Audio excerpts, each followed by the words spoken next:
यस्मात्त्वमिन्द्रियाण्यादौ यम्यवर्तश्यप पाप्मानं व्रजति ह्येनं ज्ञानविज्ञाननाशनम् इन्द्रियाणि पराण्याहुः इन्द्रियेभ्यः परं मनः मनसस्तु परा बुद्धिः यो बुद्धेः परतस्तु सः एवं बुद्धेः परं बुद्ध्वा संस्तभ्यात्मानमात्मना जहि शत्रुं महाबाहो कामरूपं दुरासदम् ॐ तत्सत् इति श्रीमद्भगवद्गीतासु उपनिषत्सु ब्रह्मविद्यायां योगशास्त्रे श्रीकृष्णार्जुनसंवादे कर्मयोगो नाम तृतीयोऽध्यायः। श्रीकृष्णार्पणमस्तु। हरिः ಓಂ ಶ್ರೀ ಗುರುಭ್ಯೋ ನಮಃ. ವಸುದೇವ ಸುತಂ ದೇವಂ ಕಂಸಚಾಣೂರಮರ್ದನಂ ದೇವಕಿ ಪರಮಾನಂದಂ ಕೃಷ್ಣಂ ವಂದೇ ಜಗದ್ಗುರುಂ. ಅರ್ಜುನನಿಗೆ ಉತ್ತರ ಕೊಡುತ್ತಾ ಭಗವಾನ ಉವಾಚ ಎಂದು ಪ್ರಾರಂಭವಾಗುವ 37ನೇ ಶ್ಲೋಕದಲ್ಲಿ ಶ್ರೀಕೃಷ್ಣ ಪರಮಾತ್ಮ ಹೇಳುತ್ತಾರೆ, ರಜೋಗುಣದಿಂದ ಉಂಟಾದ ಕಾಮ ಅರ್ಥಾತ್ ಕಾಮನೆಯೇ ಪಾಪದ ಕಾರಣವಾಗಿದೆ. ಈ ಕಾಮನೆಯೇ ಕ್ರೋಧದಲ್ಲಿ ಪರಿಣತವಾಗುತ್ತದೆ. ಇದು ತುಂಬ ತಿನ್ನುವುದು ಮತ್ತು ಮಹಾಪಾಪಿಯೂ ಆಗಿದೆ. ಈ ವಿಷಯದಲ್ಲಿ ನೀನು ಇದನ್ನೇ ವೈರಿ ಎಂದು ತಿಳಿ ಅಂತ ಹೇಳ್ತಾರೆ. ಈ ಶ್ಲೋಕದಲ್ಲಿ ರಜೋಗುಣ ಸಮುದ್ಭವ ಅಂತಂದರೆ ರಜೋಗುಣದಿಂದ ಉಂಟಾದ ಏಷಃ ಅಂತಂದರೆ ಕಾಮ ಅರ್ಥಾತ್ ಪಾಪಕ್ಕೆ ಕಾರಣವಾದ ಕಾಮನೆಗಳು. ಏಷಃ ಈ ಕಾಮನೆಗಳು ಕ್ರೋಧದಲ್ಲಿ ಪರಿಣಿತವಾಗುತ್ತವೆ.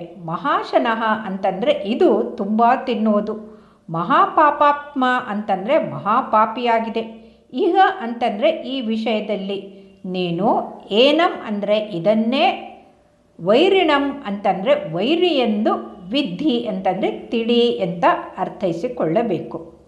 ರಜೋಗುಣ ಸಮುದ್ಭವ ಅಂತಂದರೆ ಇಲ್ಲಿ ರಜೋಗುಣದಿಂದ ಕಾಮವು ಉಂಟಾಗುತ್ತದೆ ಎಂದು ಹೇಳಿದ್ದಾರೆ ಶ್ರೀಕೃಷ್ಣ ಪರಮಾತ್ಮ. ರಾಗದಿಂದ ಕಾಮ ಮತ್ತು ಕಾಮದಿಂದ ರಾಗ ಹೆಚ್ಚುತ್ತದೆ ಎಂದು ತಿಳಿಯಬೇಕು. ಅಂದರೆ ಪ್ರಾಪಂಚಿಕ ಪದಾರ್ಥಗಳು ಸುಖದಾಯಕವೆಂದು ತಿಳಿಯುವುದರಿಂದ ರಾಗ ಉಂಟಾಗುತ್ತದೆ, ಅದರ ಮೇಲೆ ಆಸೆ ಹೆಚ್ಚಾಗುತ್ತದೆ. ಅದರಿಂದ ಅಂತಃಕರಣದಲ್ಲಿ ಅವುಗಳ ಮಹತ್ವ ದೃಢವಾಗುತ್ತದೆ. ಅದರಿಂದಲೇ ಬದುಕು ಅನ್ನುವಂಥ ಭಾವನೆ ಬರುತ್ತದೆ. ಇದರಿಂದ ಈ ಪದಾರ್ಥಗಳನ್ನು ಹೆಚ್ಚೆಚ್ಚು ಸಂಗ್ರಹಿಸುವ ಭೋಗಿಸುವ ಉತ್ಕಟ ಇಚ್ಛೆ ಹೆಚ್ಚಾಗುತ್ತದೆ. ಇಂಥ ವಿಷವರ್ತುಲದಿಂದ ಪಾಪಕರ್ಮ ನಿವೃತ್ತಿ ಆಗುವುದೇ ಇಲ್ಲ. ಆದ್ದರಿಂದ ಕಾಮ ಏಷ ಕ್ರೋಧ ಏಷಃ ಅಂತಂದರೆ ತನ್ನ ಇಚ್ಛೆ ಎಂತಾಗಲಿ ಎನ್ನುವುದು ಕಾಮನೆಯಾಗಿದೆ. ಅಂದರೆ ಏನೇ ಆದರೂ ಕೂಡ ತನಗೆ ಇಷ್ಟ ಆದಂತೆ ಆಗಬೇಕು ಅನ್ನೋ ಭಾವನೆ. ಸುಖದ ಇಚ್ಛೆ ಅದಕ್ಕಾಗಿ ವಿನಾಶಶೀಲ ಜಡ ಪದಾರ್ಥಗಳ ಸಂಗ್ರಹ ಇಚ್ಛೆ ಹೆಚ್ಚಾಗುತ್ತದೆ. ಉದಾಹರಣೆಗೆ ಉನ್ಮಾದ ಹೆಚ್ಚುವ ಮಾದಕ ವಸ್ತುಗಳನ್ನು ಮನೆಯಲ್ಲಿ ಸಂಗ್ರಹಿಸೋದು, ಧನ ಕನಕ ವನಿತೆಯರ ಸಂಬಂಧ, ಸುಖದ ಇಚ್ಛೆ, ಆಸಕ್ತಿ ಎಲ್ಲವೂ ಕಾಮದ ವಿವಿಧ ರೂಪಗಳೇ ಆಗಿವೆ. ಕೆಲವು ಸಲ ಪಾಪಕರ್ಮಗಳು ಕಾಮದ ವಶೀಭೂತವಾದಂತಾದರೆ ಇನ್ನು ಕೆಲವು ಸಲ ಕ್ರೋಧದ ವಶೀಭೂತವಾಗುತ್ತವೆ. ಎರಡೂ ಪಾಪಕರ್ಮಕ್ಕೆ ಕಾರಣವಾಗಿರೋದ್ರಿಂದ ಕಾಮ ಕ್ರೋಧ ಎಂಬ ಜೋಡಿ ಪದಗಳನ್ನು ಬಳಸಿದ್ದಾರೆ. ಆದರೆ ಜನಸಾಮಾನ್ಯರ ಮನದಲ್ಲಿ ಪ್ರಶ್ನೆ ಏಳಬಹುದು, ಕಾಮನೆ ಇಲ್ಲದೆ ಅಂದರೆ ಇಚ್ಛೆಯೇ ಇಲ್ಲದೆ ಕಾರ್ಯ ಮಾಡುವುದು ಹೇಗೆ ಅಂತ, ಇದು ಸಾಧ್ಯವೇ ಅಂತ. ಇಲ್ಲಿ ನಾವು ಅರ್ಥ ಮಾಡಿಕೊಳ್ಳಬೇಕಾಗಿದ್ದು ಏನೆಂದರೆ, ಜಗತ್ತಿನಲ್ಲಿ ಯಾವುದೇ ಕರ್ಮ ವಸ್ತುಗಳಿಂದ ಮತ್ತು ಕ್ರಿಯೆಯಿಂದ ಆಗುತ್ತವೆ. ನಮ್ಮ ಇಚ್ಛೆ ಕಾಮನೆಯಿಂದಲ್ಲ. ಇದಕ್ಕೆ ಕಾರಣ ವಸ್ತುಗಳು ಹಿಂದಿನ ಪ್ರಾರಬ್ಧ, ಅಂದರೆ ನಮ್ಮ ಹಿಂದಿನ ಜನ್ಮದಿಂದ ಬಂದಂಥ ಪ್ರಾರಬ್ಧ ಅಥವಾ ಈಗಿನ ಉದ್ಯೋಗದಿಂದ, ನಾವು ಯಾವ ಕೆಲಸದಲ್ಲಿ ವೃತ್ತಿಯಲ್ಲಿದ್ದೀವೋ ಅದರಿಂದ. ಕರ್ಮಗಳು ಬಾಹ್ಯ ಅಂತಂದರೆ ಹೊರಗೆ ಕಣ್ಣಿಗೆ ಕಾಣುತ್ತವೆ. ಆದರೆ ಕಾಮನೆ ಒಳಗಿನ ಮನದಲ್ಲಿ ಕಣ್ಣಿಗೆ ಕಾಣದ ಆಸೆಗಳಾಗಿವೆ. ಕಾಮನೆ ಇರಲಿ ಇಲ್ಲದಿರಲಿ ಕರ್ಮಕ್ಕೆ ಸಿಗಬೇಕಾದ ಫಲ ಸಿಕ್ಕೇ ಸಿಕ್ಕುತ್ತದೆ. ಆದರೆ ನಾವು ಮಾಡುವ ಕೆಲಸದಲ್ಲಿ ಶ್ರದ್ಧೆ ಇಡದೆ ಅದರಿಂದ ಆಗುವ ಲಾಭ ನಷ್ಟದ ಚಿಂತನೆಯಿಂದ ಕಾಮದ ಜಾಲದಲ್ಲಿ ಸಿಕ್ಕಿ ಹಾಕಿಕೊಳ್ಳುತ್ತೇವೆ. ಉದಾಹರಣೆಗೆ, ಪ್ರತಿಯೊಬ್ಬ ಸರ್ಕಾರಿ ಅಥವಾ ಖಾಸಗಿ ಕೆಲಸದಲ್ಲಿ, ಯಾವುದೇ ವ್ಯಾಪಾರದಲ್ಲಿರಲಿ, ಪ್ರತಿಯೊಬ್ಬರಿಗೂ ತಮಗೆ ಮುಂಬಡ್ತಿಯ, ಸಂಬಳದಲ್ಲಿ ಹೆಚ್ಚಳಿಕೆಯ, ಲಾಭದ ಕಾಮನೆ ಹೆಚ್ಚಾಗಿ ಇರುತ್ತದೆ. ಹಲವು ದಶಕಗಳ ಹಿಂದೆ ನಾನೂ ಇತರರಂತೆ ನನಗೆ ಬಡ್ತಿ ಸಿಗ್ತಿಲ್ಲ ಅಂತ ಅಧಿಕಾರಿಗಳ ಮುಂದೆ ಕೈ ಮುಗಿದುಕೊಂಡು ನಿಲ್ಲುತ್ತಿದ್ದೆ. ಆಗ ನನ್ನ ಅಪ್ಪ ಹೇಳಿದರು, ಇವರೆಲ್ಲ ಐರಾವತನ ಮೇಲೆ ಕೂತ ಇಂದ್ರನಂತೆ, ಮೋಸ ಮಾಡಿ ಗೊತ್ತೇ ಹೊರತಾಗಿ ಕೊಡುವುದಿಲ್ಲ. ಎಂದೂ ಕೈ ಮುಗಿದು ತಲೆ ತಗ್ಗಿಸಿ ಅವರ ಮುಂದೆ ನಿಲ್ಲಬೇಡ ಅಂತ ಹೇಳಿದರು. ನಿನ್ನ ಕಾಯಕವನ್ನು ಸತ್ಯಶುದ್ಧವಾಗಿ ನಿಷ್ಕಾಮದಿಂದ ಮಾಡು. ಶಿವ ಕಣ್ಣು ಬಿಟ್ಟಾಗ ನೀನು ಕೇಳದೆ ನಿನ್ನ ಕಾಯಕದ ಫಲ ನಿನಗೆ ಬಂದೇ ಬರುತ್ತದೆ ಅಂತ ಹೇಳಿದರು. ಅಂದಿನಿಂದ ಅಪ್ಪನ ಮಾತು ಕೇಳಿ ನಿಷ್ಕಾಮ ಸೇವೆ ಮಾಡುತ್ತಾ ಹೋದೆ. ಭಗವಂತ ಎಲ್ಲವನ್ನೂ ಕೊಟ್ಟ.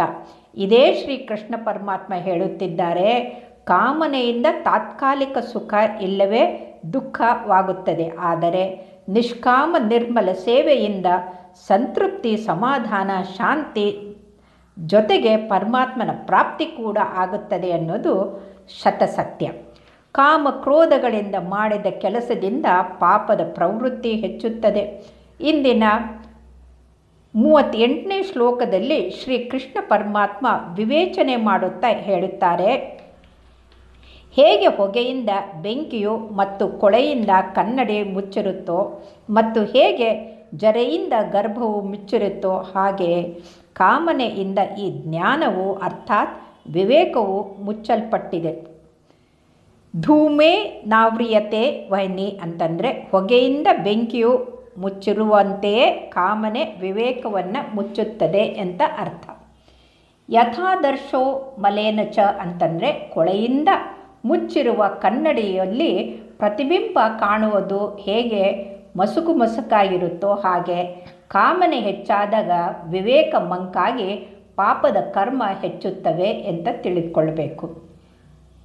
ಯಥೋಲ್ವೇದ್ನಾಮೃತೋ ಗರ್ಭ ಅಂತಂದರೆ ಜರೆಯಿಂದ ಮುಚ್ಚಿದ ಗರ್ಭದಂತೆ ಕಾಮಕ್ರೋಧದಿಂದ ಮುಚ್ಚಿದ ಮನಸ್ಸಿನಿಂದ ಮೂಡಿದ ಕರ್ಮದ ಅರಿವು ಆಗುವುದಿಲ್ಲ.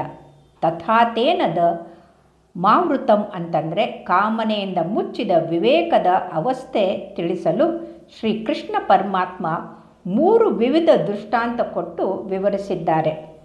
ಮುಂದಿನ 39ನೇ ಶ್ಲೋಕದಲ್ಲಿ ಮುಂದುವರೆದು ಹೇಳುತ್ತಾರೆ, ಹೇ ಕುಂತಿ ನಂದನ, ಈ ಅಗ್ನಿಯಂತೆ ಎಂದೂ ತೃಪ್ತಿಯಾಗದಿರುವ ಮತ್ತು ವಿವೇಕಗಳ ಕಾಮರೂಪಿ ನಿತ್ಯ ವೈರಿಯ ಮೂಲಕ ಮನುಷ್ಯನ ವಿವೇಕವು ಮುಚ್ಚಿರುತ್ತದೆ ಅಂತ. ದುಷ್ಟೋರೇಣನೇನ ಚ ಅಂದರೆ ಅಗ್ನಿಯಲ್ಲಿ ಎಷ್ಟೇ ನಾವು ತುಪ್ಪ ಆಹುತಿ ಹಾಕಿದರೂ ಕೂಡ ಅಗ್ನಿ ಹೆಚ್ಚೆಚ್ಚು ಉರಿಯುತ್ತದೆ ಹೊರತಾಗಿ ಅದಕ್ಕೆ ತೃಪ್ತಿ ಆಗುವುದಿಲ್ಲ. ಇನ್ನೂ ಹೆಚ್ಚೆಚ್ಚು ಉರಿಯುವ ಹಾಗೆ ಭೋಗಿಗಳಿಗೆ ಎಷ್ಟೇ ಕಾಮನೆಗಳಿಗೆ ಅಗ್ನಿಯ ಅಂದರೆ ಭೋಗಗಳನ್ನು ಹಾಕ್ತಾ ಹೋದರೂ ಕೂಡ ಆ ಕಾಮನೆಯ ಅಗ್ನಿ ಅದು ಕಡಿಮೆ ಆಗೋದಿಲ್ಲ, ಅದು ಹೆಚ್ಚುತ್ತಲೇ ಹೋಗುತ್ತದೆ. ಇದನ್ನು ಪುರಂದರದಾಸರು ಸುಂದರವಾಗಿ ತಮ್ಮ ದಾಸರ ಪದದಲ್ಲಿ ಹೇಳುತ್ತಾರೆ, ಇಷ್ಟು ದೊರಕಿದರೆ ಮತ್ತಷ್ಟರಾಸೆ, ಮತ್ತಷ್ಟು ದೊರಕಿದರೆ ಇನ್ನಷ್ಟರಾಸೆ, ಕಷ್ಟ ಬೇಡೆಂಬಾಸೆ ಕಡು ಸುಖ ಕಾಂಬಾಸೆ, ನಷ್ಟ ಜೀವನದಾಸೆ ಪುರಂದರ ವಿಠಲ ಅಂತ. ಇವೆಲ್ಲವೂ ಕೂಡ ಜೀವನವನ್ನು ನಷ್ಟ ಮಾಡುತ್ತವೆ ಅಂತ ಹೇಳ್ತಾರೆ ಪುರಂದರದಾಸರು. ಕಾಮರೂಪೇಣ ಜಡ ಸಂಬಂಧದಿಂದ ಆಗುವ ಸುಖದ ಬಯಕೆಯನ್ನು ಕಾಮವೆನ್ನುತ್ತಾರೆ. ನಶ್ವರ ಜಗತ್ತಿಗೆ ಮಹತ್ವ ಕೊಡುವಂಥ ಬುದ್ಧಿ ಕಾಮನೆಯಿಂದಲೇ ಉತ್ಪತ್ತಿಯಾಗುತ್ತದೆ. ಭಗವಂತ ಹೇಳುವ ಈ ಕಾಮ ಕ್ರೋಧಗಳ ಉಲ್ಲೇಖವನ್ನು 12ನೇ ಶತಮಾನದ ಕೇವಲ ಒಬ್ಬ ಕೆಲಸ ಮಾಡುವಂಥ ಅಕ್ಕಿ ಆಯುವ ಆಯ್ದಕ್ಕಿ ಲಕ್ಕಮ್ಮ ಹೇಳ್ತಾಳೆ, ಆಸೆ ಎಂಬುದು ಅರಸಂಗಲ್ಲದೆ ಶಿವಭಕ್ತರಿಗೆ ಉಂಟೇ ಅಯ್ಯ. ರೋಷವೆಂಬುದು ಯಮದೂತರಿಗಲ್ಲದೆ ಅಜಾತರಿಗೆ ಉಂಟೆ ಅಯ್ಯ ಅಂತ ಕೇಳ್ತಾಳೆ. ಇದೇ ರೀತಿ ಇನ್ನೊಬ್ಬ ಮಹಿಳೆ, ಇದಲ್ಲದೆ ಹಡಪದ ಅಪ್ಪಣ್ಣನ ಪುಣ್ಯಶ್ರೀ ಲಿಂಗಮ್ಮ ಹೇಳ್ತಾರೆ, ಆಸೆಯ ನಳಿದು ರೋಷವ ನಿಲ್ಲಿಸಿ ಜಗದ ಪಾಶವ ಹರಿದು ಈಶ್ವರ ನೆನೆಸಿಕೊಂಬ ಶರಣ ಅಂತ. ಅಂದರೆ ಯಾರು ಆಸೆ ರೋಷ ಎರಡನ್ನೂ ಬಿಡ್ತಾರೋ ಅವರೇ ನಿಜವಾದ ಭಗವಂತನಲ್ಲಿ ನೆಲೆಸಿದಂಥ ಶರಣರು ಅಂತ. ಅಂದರೆ ಕಾಮ ಕ್ರೋಧದಲ್ಲಿ ಜಗದ ಮೋಹ ಬಂಧನವನ್ನು ಬಿಟ್ಟು ಈಶ್ವರನಲ್ಲಿ ತನ್ನ ಮನಸ್ಸನ್ನು ನೆಡುವವನೇ ನಿಜವಾದ ಸಾಧಕ ಶರಣ. ಇದನ್ನು 5000 ವರ್ಷಗಳ ಹಿಂದೆ ಶ್ರೀಕೃಷ್ಣ ಪರಮಾತ್ಮ ಹೇಳಿದ್ದಾರೆ. ಜ್ಞಾನಿನೋ ನಿತ್ಯ ವೈರಾಣಿ, ಅಂದರೆ ವಿವೇಕಶೀಲ ಸಾಧಕನಿಗೆ ಕಾಮರೂಪಿಯೇ ವೈರಿಯಾಗಿದೆ ಅಂತ. ಯಾವುದಾದರೂ ಶತ್ರುವನ್ನು ನಾಶ ಮಾಡಲು ನಾವು ಅವನ ವಾಸಸ್ಥಾನಗಳ ಅರಿವು ಬರೋದು ಬಹಳ ಮುಖ್ಯ. ಅದಕ್ಕಾಗಿ ಶ್ರೀಕೃಷ್ಣ ಪರಮಾತ್ಮ 40ನೇ ಶ್ಲೋಕದಲ್ಲಿ ಜ್ಞಾನಿಗಳ ನಿತ್ಯ ವೈರಿ ಕಾಮದ ವಾಸಸ್ಥಾನ ವಿವರಿಸುತ್ತಾ ಹೇಳ್ತಾರೆ. ಇಂದ್ರಿಯಗಳು ಮನಸ್ಸು ಮತ್ತು ಬುದ್ಧಿಯ ಈ ಕಾಮನೆಯ ವಾಸಸ್ಥಾನಗಳೆಂದು ಹೇಳಲಾಗಿದೆ. ಈ ಕಾಮನೆಯು ಇಂದ್ರಿಯ ಮನಸ್ಸು ಬುದ್ಧಿ ಮೂಲಕ ಜ್ಞಾನವನ್ನು ಮುಚ್ಚಿ ಹಾಕಿ ದೇಹಾಭಿಮಾನಿ ಮನುಷ್ಯನನ್ನು ಮೋಹಗೊಳಿಸುತ್ತದೆ. ಇಲ್ಲಿ ಇಂದ್ರಿಯಾಣಿ ಅಂತಂದರೆ ಮನೋ ಬುದ್ಧಿ ರಸ್ಯಾದೃಷ್ಟಿನ ಮುಚ್ಚತೆ ಅಂತಂದರೆ ಕಾಮವು 5 ಸ್ಥಾನಗಳಲ್ಲಿ ಕಂಡುಬರುತ್ತದೆ. 1 ಪದಾರ್ಥಗಳಲ್ಲಿ, 2 ಪಂಚೇಂದ್ರಿಯಗಳಲ್ಲಿ, 3 ಮನಸ್ಸಿನಲ್ಲಿ, 4 ಬುದ್ಧಿಯಲ್ಲಿ, 5 ಪ್ರಮುಖವಾಗಿ ಇವನ್ನೆಲ್ಲ ಒಪ್ಪಿಕೊಂಡಿರುವ ಅಹಂನಲ್ಲಿ ಅಂದರೆ ಸ್ವತಃ ಕರ್ತನಲ್ಲಿ. ಈ 5 ಸ್ಥಳಗಳಲ್ಲಿ ಕಾಮನೆ ಇದ್ದರೂ ನಿಜವಾಗಿ ಕಾಮ ಒಪ್ಪಿಕೊಂಡಿರುವುದು ಅವನಲ್ಲಿಯ ಅಹಂ ಅಂದರೆ ಅಹಂಕಾರ. ಆದ್ದರಿಂದ ನಾವು ಕರ್ಮಯೋಗಿಗಳಾಗಿ ನಿಷ್ಕಾಮ ನಿರ್ಮಮ ಅನಾಸಕ್ತಿಯಿಂದ ಇಂದ್ರಿಯಗಳನ್ನು ಮನ ಬುದ್ಧಿ ಮೂಲಕ ಅಂತಃಕರಣವನ್ನು ಶುದ್ಧಿಯಾಗಿ ಕರ್ಮವನ್ನು ಮಾಡಬೇಕು ಅಂತ ತಿಳಿಸ್ತಾರೆ. ಏತೈರ್ವಿಮೋಹ ಯತ್ತೇಷ ಜ್ಞಾನಮಾವೃತ ದೇಹಿನಂ ಅಂತಂದರೆ ಕಾಮನೆಯ ಕಾರಣ ಮನುಷ್ಯ ಏನು ಮಾಡಬೇಕೋ ಅದನ್ನು ಮಾಡುವುದಿಲ್ಲ, ಬದಲಿಗೆ ಏನು ಮಾಡಬಾರ್ದೋ ಅದನ್ನೇ ಮಾಡ್ತಾರೆ. ಹೀಗೆ ಕಾಮನೆ ತನ್ನ ದೇಹದ ಮೇಲೆ ಅಹಂಕಾರ ಇರುವ ಮನುಷ್ಯನನ್ನು ಮೋಹಿತಗೊಳಿಸುತ್ತದೆ ಅಂತ ಹೇಳ್ತಾರೆ. ದೇಹಿನಂ ವಿಮೋಹಯತಿ ಅಂತಂದರೆ ಶರೀರವನ್ನು ನಾನು ಮತ್ತು ನನ್ನದು ಎಂದು ತಿಳಿದವನೇ ದೇಹಾಭಿಮಾನಿಯಾಗಿರುವನು. ಅಂಥವನು ಮುಂದಿನ 41ನೇ ಶ್ಲೋಕದಲ್ಲಿ ಶ್ರೀಕೃಷ್ಣ ಪರಮಾತ್ಮ ಕಾಮವನ್ನು ಕೊಲ್ಲುವ ಪ್ರಕಾರವನ್ನು ತಿಳಿಸುತ್ತಾ ಕಾಮವನ್ನು ಕೊಲ್ಲುವ ಆಜ್ಞೆಯನ್ನು ಅರ್ಜುನನಿಗೆ ಹೀಗೆ ನೀಡುತ್ತಾರೆ.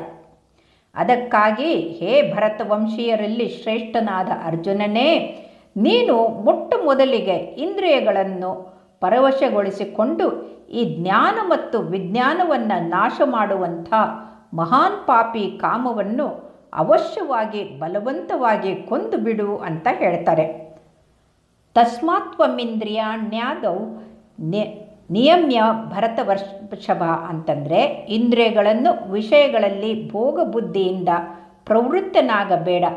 ಕೇವಲ ನಿರ್ವಾಹ ಅಂತಂದರೆ ಸಾಧನ ಬುದ್ಧಿಯಿಂದ ಮಾಡಿದಾಗ ನಾಶವಾಗುವುದು. ಅರ್ಥಾತ್ ಇಂದ್ರಿಯಗಳು ವಿಷಯಗಳಲ್ಲಿ ರಾಗ ದ್ವೇಷದಿಂದ ಕರ್ಮ ಮಾಡದಂತೆ ನೋಡಿಕೋ ಅಂತ ಎಚ್ಚರಿಕೆಯನ್ನು ಕೊಡ್ತಾರೆ. ಮನದಲ್ಲಿಯ ಕಾಮವನ್ನು ಕೊಲ್ಲಲು ಮೊಟ್ಟ ಮೊದಲಿಗೆ ಇಂದ್ರಿಯ ನಿಗ್ರಹ ಪಡಿಸಲೇಬೇಕು.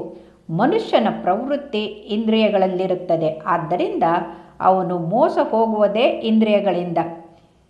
ಏನಂ ಜ್ಞಾನ ವಿಜ್ಞಾನ ನಾಶನಂ ಅಂತಂದರೆ ಇಲ್ಲಿ ಜ್ಞಾನ ಅಂದರೆ ಶಾಸ್ತ್ರಗಳಿಂದ ಬಂದಂಥ ಜ್ಞಾನ, ವಿಜ್ಞಾನ ಅಂದರೆ ವಿಶೇಷ ಜ್ಞಾನ, ಅನುಭವದಿಂದ ಬೋಧನೆಯಿಂದ ಬಂದಂಥದ್ದು. ಇದು ತತ್ವಜ್ಞಾನ. ಈ ಕಾಮ ಜ್ಞಾನ ಮತ್ತು ವಿಜ್ಞಾನವನ್ನು ನಾಶ ಮಾಡದೆ ಅವುಗಳನ್ನು ಮುಚ್ಚಿಬಿಡುತ್ತದೆ. ಕಾರಣ ಜ್ಞಾನ ವಿಜ್ಞಾನವನ್ನು ನಾಶ ಮಾಡಲು ಸಾಧ್ಯವಿಲ್ಲ. ಇದರಿಂದ ಬುದ್ಧಿ ಮರೆಯಾಗಿ ಹೋಗುತ್ತದೆ. ಇದರಿಂದ ನಾವು ನೋಡಬಹುದು, ಎಷ್ಟೋ ಬುದ್ಧಿವಂತರು, ಉನ್ನತ ಅಧಿಕಾರಿಗಳು, ಮಹಾನ್ ಜನರು ಕ್ರೋಧದಿಂದ ಬುದ್ಧಿಗೇಡಿ ಕೆಲಸ ಮಾಡಿದ್ದನ್ನು ನಾವು ಕಾಣ್ತೀವಿ. ಇವತ್ತು ಎಲ್ಲ ಕಡೆಗೆ ಇದನ್ನು ನಾವು ಕಾಣಬಹುದು. ಪಾಶ್ಮಾನಂ ಹಿ ಪ್ರಜಹಿ ಅಂತಂದರೆ ಕಾಮನೆ ಸಮಸ್ತ ಪಾಪಗಳ ಬೇರು. ಇದನ್ನೇ 12ನೇ ಶತಮಾನದಲ್ಲಿ ಶರಣರು ಆಸೆ ಭವದ ಬೀಜ ಅಂತಂದರು. ಕಾಮದಿಂದಲೇ ಮನುಷ್ಯ ಸುಳ್ಳು, ಕಪಟ, ಕುಟಿಲ, ಮೋಸ, ಕಳ್ಳತನ ಅದಂಥ ಮಹಾಪಾಪದ ಕರ್ಮಗಳನ್ನು ಮಾಡುತ್ತಾರೆ. ಆದ್ದರಿಂದ ಅಸುರಿ ಸಂಪತ್ತಿನ ಮೂಲ ಅಹಂಕಾರವನ್ನು ಬಿಟ್ಟು ಮಹಾಪಾಪಿ ಕಾಮವನ್ನು ಅಮೂಲ್ಯವಾಗಿ ನಾಶ ಮಾಡಲು ಶ್ರೀಕೃಷ್ಣ ಪರಮಾತ್ಮ ಅರ್ಜುನನಿಗೆ ಆದೇಶಿಸುತ್ತಾರೆ. ಶ್ರೀಕೃಷ್ಣಾರ್ಪಣಮಸ್ತು. ಶುಭವಾಗಲಿ.